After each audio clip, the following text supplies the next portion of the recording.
Bom, vamos para mais uma aula, né? Hoje é sobre capitalismo, né? Política é essa aí. Ó, cai dinheiro, né? Oh, coisinha boa.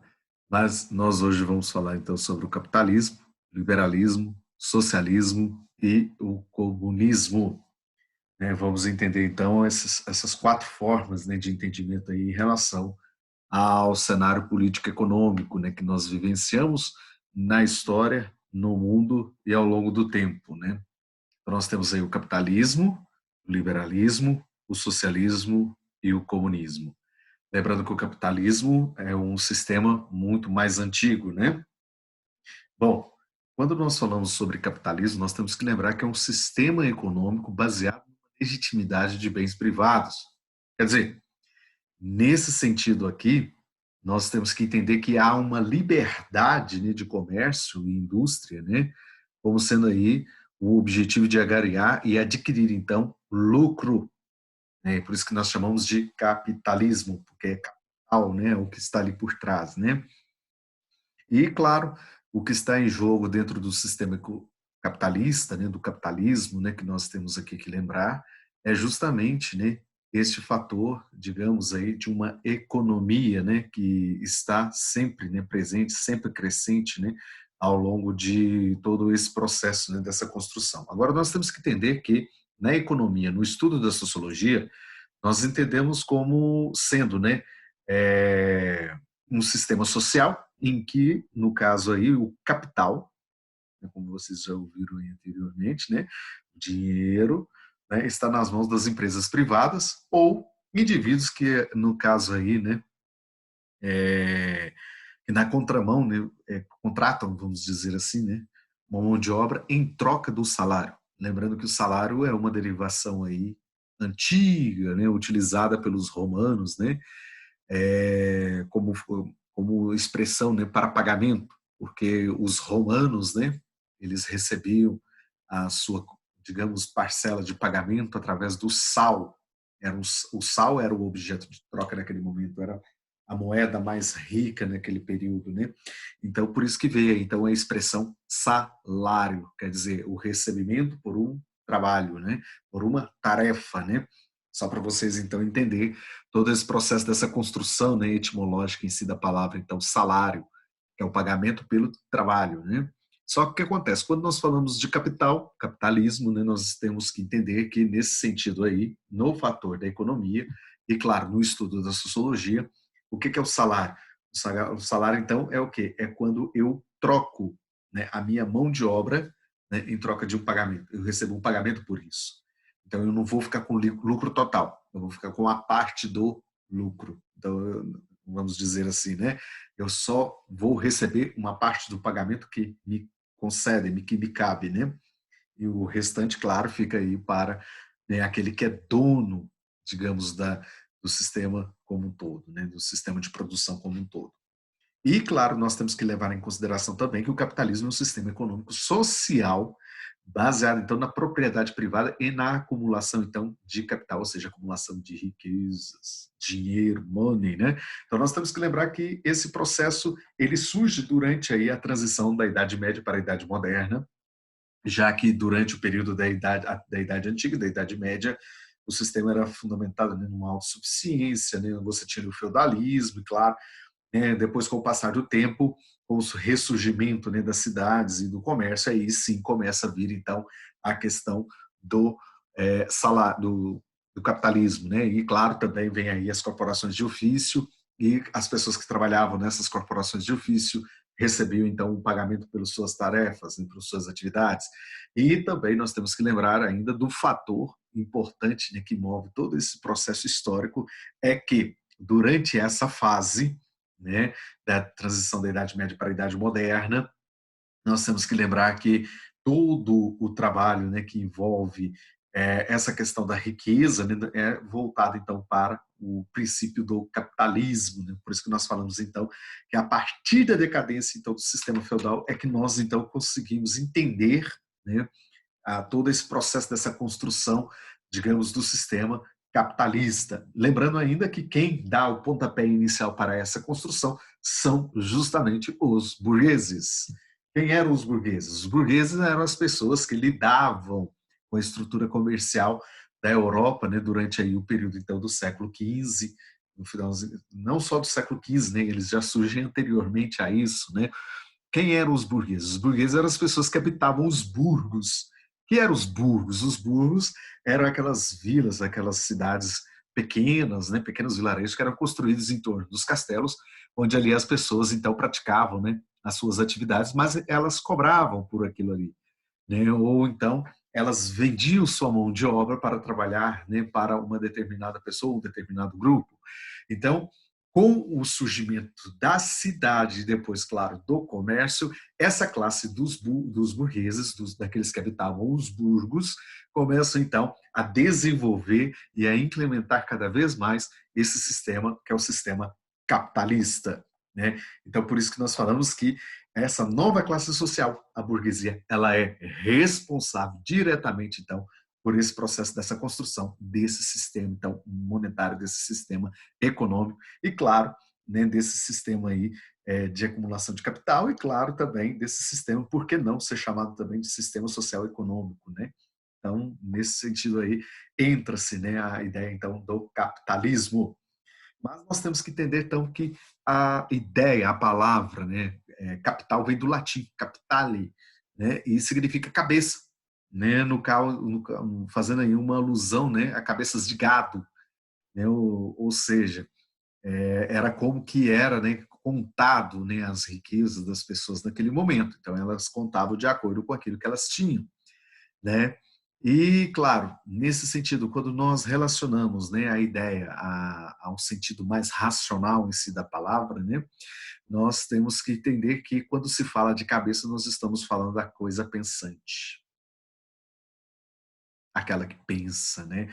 Então, ou seja, que comanda as demais partes, né, digamos, não só de todo o nosso desenvolvimento em si, mas quando se fala, né, dessa ideia, nós ainda temos que trazer, né, a referência para, né, uma questão mais burocrática, né, uma questão mais administrativa, né? Então, quando nós falamos de capital ou capitalismo, né, nós também temos que lembrar que é onde se concentra as riquezas, onde se concentra o sistema administrativo, né, dos negócios públicos, ou quer dizer, do meu negócio, do seu negócio, do nosso negócio, né? Então, nesse sentido, é importante lembrar que é do capitalismo também que vem a derivação de outra palavra, né, que é o negócio. Negue o ócio. Ócio é o quê? Tempo livre, né, que as pessoas tinham naquele momento. Então, elas passam a negociar, olha, negociar, quer dizer, elas passam a exercer uma atividade onde ali elas vão receber por aquele trabalho. Então, ou seja, deixando de lado a questão do tempo livre e assim almejando usufruir, né, digamos, do dinheiro, ou seja, do capital. E claro, no capitalismo não pode ser diferente, ele passa por fases. Nós temos então 3 fases.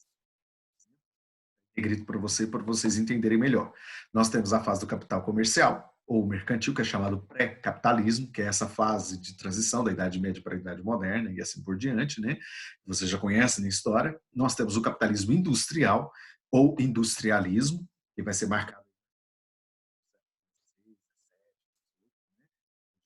ganha essa proporção, principalmente com a ascensão da Revolução Industrial, depois da segunda fase da Revolução Industrial e assim por diante, né? E, claro, né, o capitalismo financeiro ou monopolista, né? Mono é um exerce o domínio, exerce o poder sobre, né? Então, o capital. Então, vamos entender melhor cada uma dessas partes. Nós temos, então, o capitalismo comercial, ele vai do século XV até mais ou menos aí, o século XVIII. Nós chamamos então também de capitalismo voltado para o mercantilismo, né, ou pré, né, digamos como a definição coloca, pré-capitalismo. O que seria essa ideia, né?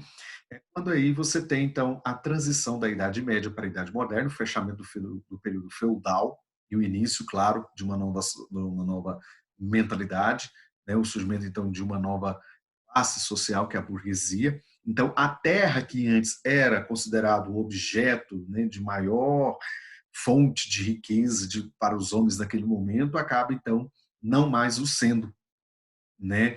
Então, por quê? Essa terra passa a ser, então, agora comercializada. E como ela passa a ser comercializada, então ela se torna, né, agora algo lucrativo, né? E através desse processo, então, vem-se um outro processo ainda que é favorável, né, a quem vende essa terra ou quem acaba também adquirindo essa terra, que é a formação, então, daquilo que está direcionado então, ao chamado capitalismo comercial, porque eu estou comercializando, né? E nesse sentido eu começo então a ter o quê? Um acúmulo de capital. Se eu vendo, então eu tenho um lucro. Se eu tenho um lucro, então esse lucro faz parte então desse meu processo, né, de aquisição. Então eu tinha uma terra, vendi, então eu tenho o dinheiro, né, em relação a essa questão. Só que o que acontece nesse momento aí é importante ressaltar o contexto histórico também que está sendo vivenciado, porque a Europa agora ela não está só destinada então à procura, né, digamos, de investimento dentro do continente. Ela agora vai expandir seus horizontes para as colônias. Então, nesse sentido também é importante ressaltar que a participação dos países europeus, dos estados nacionais, dos estados absolutistas dentro dessa comprovação, digamos, do capitalismo comercial, ela é muito presente, já que aí você tinha, então, o quê? O mercantilismo, que é a política econômica do absolutismo monárquico, ou seja, a política econômica do rei. E, claro, ali estaria o quê? O bulionismo, o metalismo, a questão da balança comercial, balança comercial favorável, a questão da taxa alfandegária. Então, ou seja, nisso tudo envolvia, então, o chamado primeira fase, então, do sistema capitalista, o chamado capitalismo comercial. Tá? Então, ela tem essa fase, então, ligada ao quê? A esse processo dessa construção inicial, vamos dizer assim, então, dessa fase mercantilista, dessa fase de acumulação de capital, ou pré, né, digamos assim, né, capitalista. Né? A segunda fase é o capitalismo industrial. Essa já vem, então, regrada depois do século XVII, século XVIII, mais ou menos, quando nós temos, então, a eclosão da primeira revolução industrial, né, na Inglaterra. Então, quando surge a ideia, né, digamos, da revolução industrial, né, a, o sistema de produção, então, ele é totalmente diferente agora. Ele está ligado que às indústrias. Então, eu agora estou fabricando produtos manufaturados. Antes, cada produto era feito de forma artesanal, então você colocava um preço naquele produto e era feito também em pequenas quantidades. E o valor era menor, vamos dizer assim. Né? Agora, com o surgimento das indústrias, movidas essas a vapor, né? E claro, ali se queimava o carvão, né, para fazer com que elas funcionassem, né? Passa-se então o que? A grande produção. Então, eu não tenho só aquilo que eu produzi artesanalmente, agora eu estou produzindo industrialmente. Então, eu estou produzindo mais, em quantidade maior, e eu passo, então, a ter o quê? Um valor maior em relação àquilo que é comercializado, àquilo que também é produzido.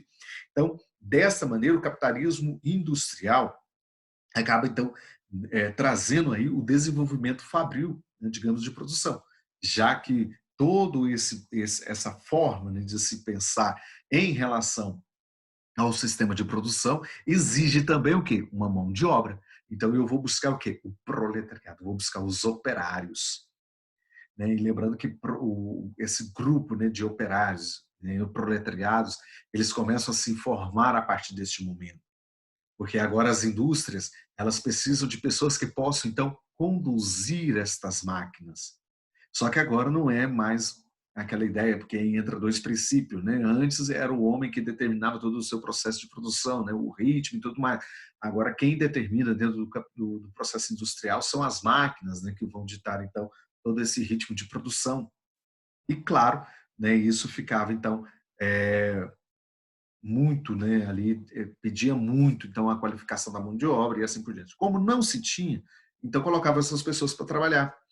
E era aí onde que então havia um grande desenvolvimento, porque as pessoas aprendiam a trabalhar, aprenderam, né, a trabalhar com as máquinas, né? Então elas puderam então trazer o desenvolvimento de todo esse processo, né? Claro que aqui eu estou só fazendo uma explanação para vocês poderem entender o que é esse capitalismo industrial. Então é só vocês entenderem que o capitalismo industrial, ele se desenvolve a partir do quê? Da revolução industrial.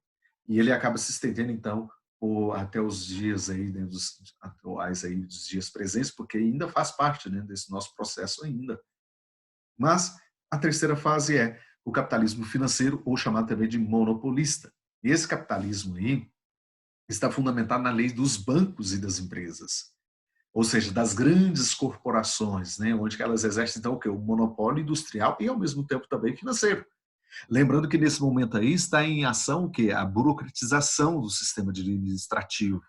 E por isso que essa terceira fase do capitalismo é conhecida também como capitalismo o quê? Monopolista, porque todo esse lucro, né, que você tem ali, ele é passado, né, tanto pela indústria quanto pelo comércio, mas quem lucra é quem está, digamos aí, né, controlando todo esse processo. Por isso que nós chamamos então de mono, só há um controle. E a maioria desse controle é feito o quê? Por bancos comerciais ou outras instituições financeiras.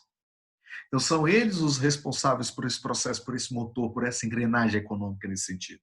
Então, ou seja, as pequenas ou as grandes, as poucas e as grandes empresas, então, passaram então a exercer um domínio sobre o quê? O mercado, através do trustes, holdings e cartéis.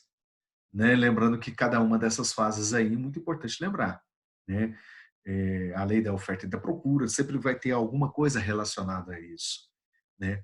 E, claro, isso está baseado o quê? No fenômeno da globalização, né, que alguns estudiosos então defendem a teoria de que o capitalismo, né, já entra então numa nova fase de desenvolvimento, né, denominado então também de capitalismo internacional. Por que disso? Porque agora os bancos não fazem negócio apenas com os países em si de sua origem ou são simplesmente uma política interna. Agora elas atingem o quê? Uma política externa, né?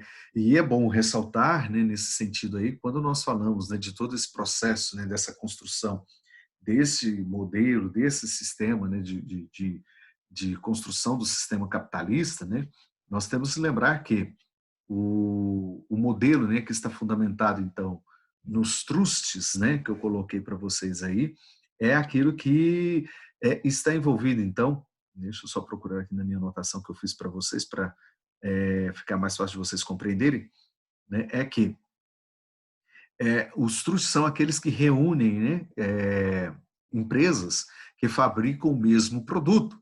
Quer dizer, então, nos trustes, então, né, as empresas, então, elas são, digamos ali, né, elas estão organizadas de acordo com aquilo que elas fabricam.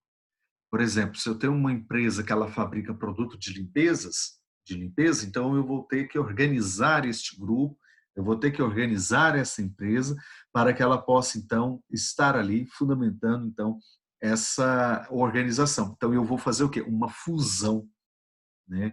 Então para que eu possa fazer o quê? Exercer o monopólio. Então eu não vou ter várias empresas de produto de limpeza, eu vou ter uma porque uma fez a fusão com todas as outras, né? E é ela que vai exercer o domínio em relação a isso. Isso nós chamamos de trust. O holding, né, que é a outra parte, né, de coisa de desenvolvimento que nós temos aí, né, é a sociedade, no caso aí, né, é, gestosa, quer dizer, é aquela que administra, né, onde você tem as participações sociais, né. Então, nesse sentido, o holding que nós podemos ter aí é aquelas que estão fundamentadas, então, no desenvolvimento, claro, né, de uma gestão. Então, você tem uma participação social dentro dessa empresas, né, que seria o quê? Empresas mães, né? E, nesse sentido, quando nós falamos, né, então, de holding, então nós temos que entender que os lucros, né, e a participação delas, né, encontram-se destinados então a uma condição ali, né, social, mas ela tem por si só uma atividade, vamos dizer assim, principal. Então, nesse sentido aí, se trata-se de uma empresa então que possui o quê? A maioria das ações e outras empresas, né? Ou seja, que ela exerce o controle sobre as demais, né? Então, nesse sentido, quando se fala do holding, né, é uma forma pura, né, de entender que as empresas, as fábricas, né, elas estão ali para, né, destinar, né, o seu trabalho, a sua função a um determinado grupo. E os cartéis né, como nós todos bem conhecemos, né, os cartéis eles podem estar associados também, né, a esse processo, já que quando nós falamos de cartéis, por exemplo, os acordos comerciais que são formados aí, né, que acabam se efetivando, né, entre as empresas, né, organizadas, no caso aí, em sindicatos, né, para impor preços no mercado. Por exemplo, você tem um posto de combustível e se ele tem a gasolina ali, todos os postos fazem a tabulação da gasolina no mesmo valor, suponhamos, sem uma variação ou talvez aí uma elevação do preço em relação a isso, por exemplo, acaba então se transformando no que nós chamamos de cartel.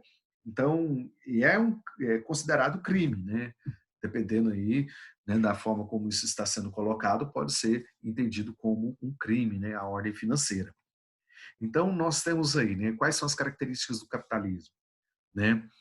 Propriedade privada, que é muito importante, o lucro, né, o acúmulo de riquezas, o trabalho assalariado e o controle do sistema produtivo, né, por parte então dos proprietários privados e também dos estados, que no caso são as estatais. Então, nesse sentido, quando nós falamos então de capitalismo, nós temos que lembrar dessas características: propriedade privada, isso é meu, isso é seu, né? O lucro em uma venda ou em um comércio, né? Acúmulo de riquezas, que é o excedente que temos ali, mas ele acaba sendo acumulado. Trabalho assalariado, então todas as pessoas trabalham para receber algo em troca, no caso é o salário, né? E o controle do sistema produtivo, seja ele privado ou estatal, né? O Estado também pode exercer essa função também, né? E o privado eu tenho uma empresa, eu tenho uma indústria, então eu exerço o controle sobre ela. O Estado ali tem uma empresa, uma indústria que ela produz alguma coisa, então ele exerce esse controle. E claro, o que não poderia faltar é a ideia do liberalismo econômico, o liberalismo político e o liberalismo social, que faz parte também desse próprio sistema, né? Que envolve aí a questão do sistema capitalista. Nós temos que lembrar que o liberalismo é uma doutrina que se baseia na liberdade individual, isso no campo da filosofia, né? A qualidade do caráter do que é liberal. Mas quando nós trazemos essa ideia do liberalismo para justamente fazer, né, um entrelace econômico, nós entendemos aonde que ali você então tem uma liberdade para exercer então uma atividade comercial. É por isso que aí entra então o Adam Smith, né? Ele fala desse processo então do sistema econômico, a liberdade, né, as funções que vão estar então destinadas à economia. Né? É importante ressaltar que o liberalismo defende que a interferência do Estado deve ser o quê? Mínima na economia. Isso como se mínima na economia. É porque, nesse sentido, é como se o liberalismo, então, desse maior possibilidades, né, às propriedades, aos proprietários, aos empresários, né, de controlar, de regular a economia. Então, nesse sentido, assim, o que ficaria a cargo do Estado, né? O Estado interferiria sim na economia, mas de uma maneira mínima, cobrando os impostos e cobrando do bem-estar então do cidadão. Essa seria a função então do Estado nesse momento. Então, ou seja, a ideia econômica, né, a liberdade econômica, ela fluiria melhor, né? E claro, nós também então temos o quê? O antiliberalismo ou o chamado também intervencionismo, né, ou intervencionista, que seria o quê? É quando a economia passa então a ser planejada a partir do Estado, né? Então é o Estado que fixaria os preços, estabeleceria os monopólios e ao mesmo tempo a administração, a burocratização e a regulação, né, do mercado, né, como um todo.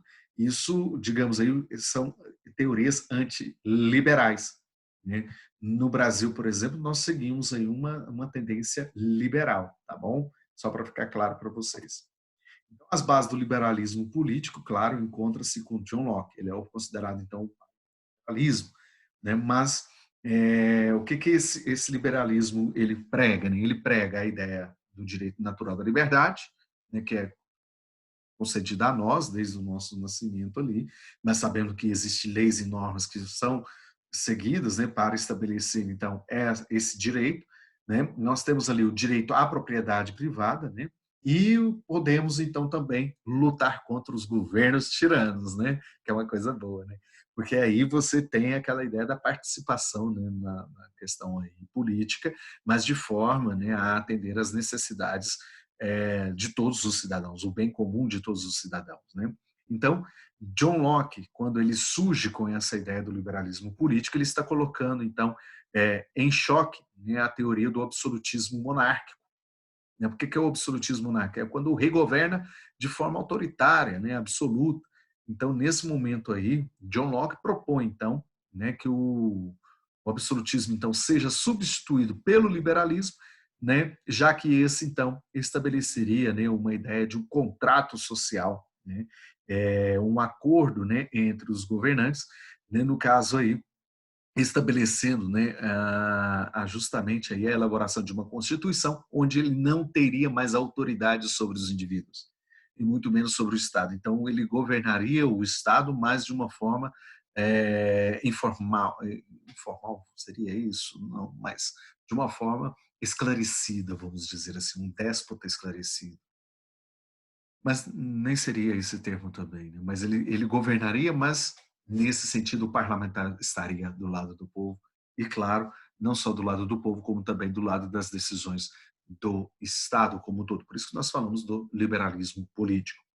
Então, indo no viés do liberalismo político, nós temos o quê? O liberalismo econômico, né, que ganhou contornos aí graças, né, definitivos graças então a quem? A Adam Smith, um escocês, né?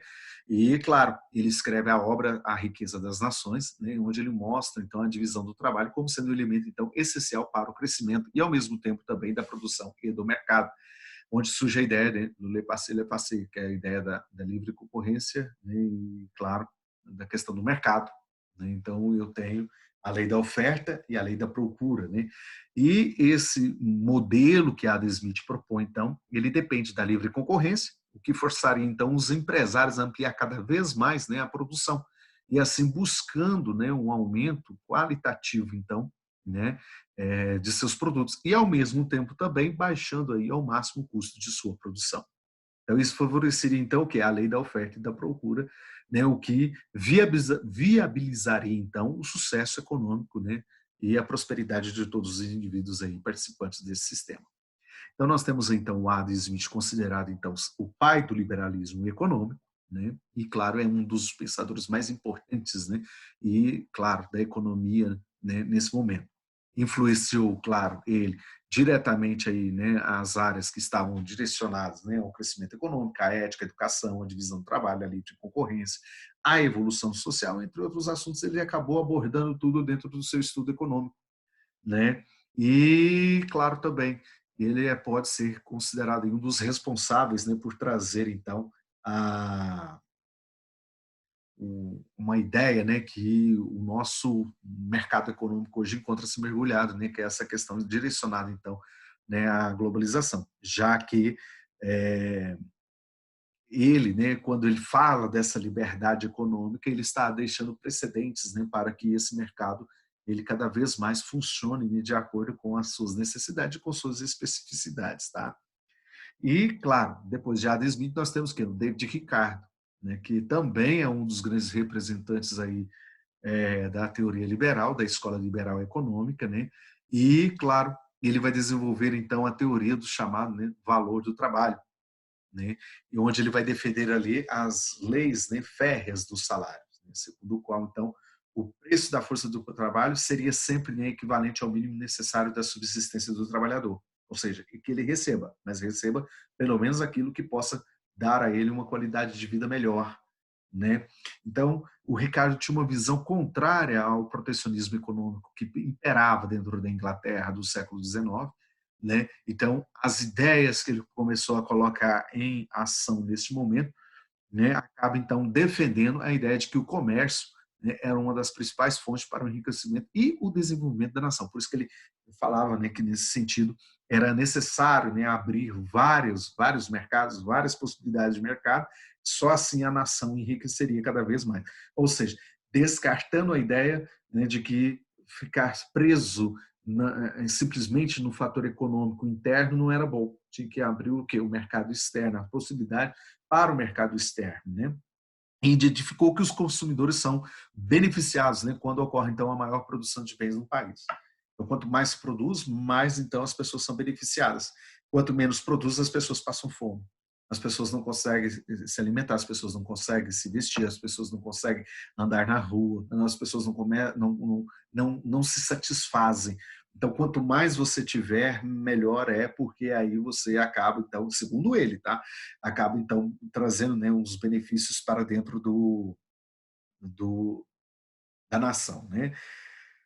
E nesse sentido, né, pois além de aumentar então a quantidade disponível, os preços dos produtos então ficariam cada vez mais baixos, né, o que para, né, alguns estrategistas econômicos não seria bom. Para outros isso traria benefícios porque poderia expandir o mercado externo, né, mas cada um aí com sua perspectiva de entendimento em relação ao que o David Ricardo quer nos apresentar, né, nesse sentido. Mas ele fala, olha, se você quer manter, né, o Estado, a nação rica, então traz o desenvolvimento para ela.